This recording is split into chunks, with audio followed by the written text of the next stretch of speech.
grandparents, grandchildren, yeah, I got a little way to go. I'm going to the Lynchburg here to go see some people. So while I'm driving, I have got to have some communication with the old school and the new school, because the middle school done fell by the way. Let me explain. When we was little children going to school, we was taught some things: reading, writing, and arithmetic. It didn't matter if you knew how to cook. It didn't matter if you knew how to sew.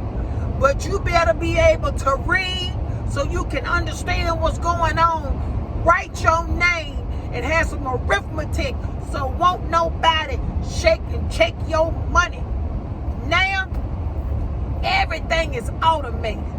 Grandchildren can't remember a telephone number because they got it in their cell phone.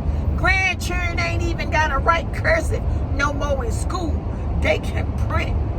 Grandchildren got the daggone cell phone that will answer the question, what's 2 plus 5? 7. Well, it depends on what the 2 and what the 5 is. See, old school, that's how we knew. You could have 2 eggs and 5 pieces of bacon. It might end up being 4 meals. They don't understand it's the difference between the reading, the writing, and the arithmetic. Grandchildren now, they want to get everything on the computer.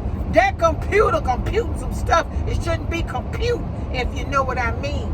Don't you worry about where I live at. You ain't got to put your name, put my name up in the computer and get my address. Just ask me. I know where I live. But no, they go to the computer.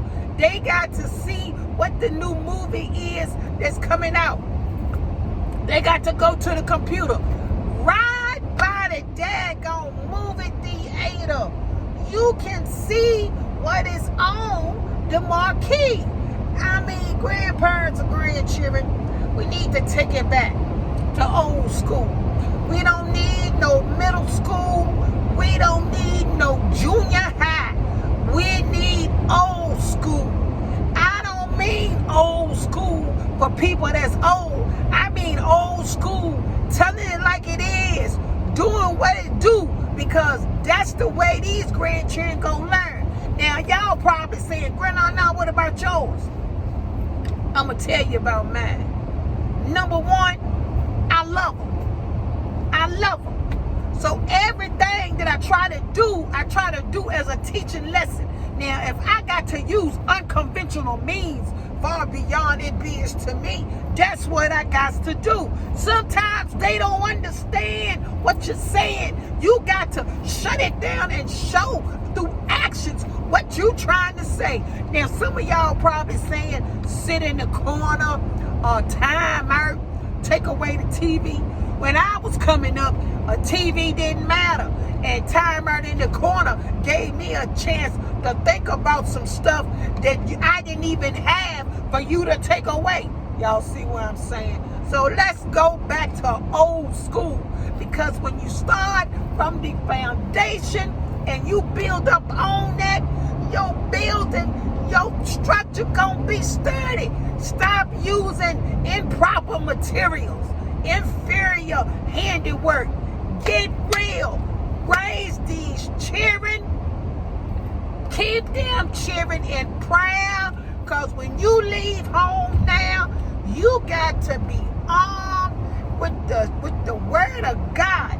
If you ain't got it, tell somebody. We'll get it for you. Y'all know what I mean. It's time for me to keep up the road. I'm riding, look like a storm is getting ready to come. I don't know if it's going to rain. I don't know if it's going to hail. I don't know if it's going to rain hard. I don't know if it's going to rain soft. But the one thing I will say is this. If it does rain, I'm looking at it and I'm ready. Y'all be blessed by the best. I must confess, being a Gran-NaNa ain't easy. And it's all right. Take it on back to old school. And for them new age grandparents, if you need to take off the false fingernails, a couple of tracks out your hair, take off the earrings and everything, go ahead on, break it down, boo-boo. It's all right, because old school is cool. Ask me how I know. Be blessed, y'all. Shutting it down on the road. Bye.